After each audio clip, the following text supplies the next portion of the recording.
फांस जहरिया मार देबो रे। माई बाबूजी के नामा हसैनी की गे हमारा समाज में नकिया कटैनी की गे।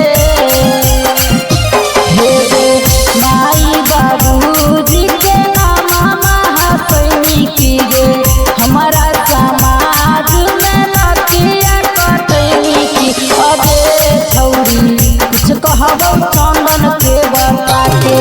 अरे जादे नई सोचे रे राजा दिमागवा में घुसा के।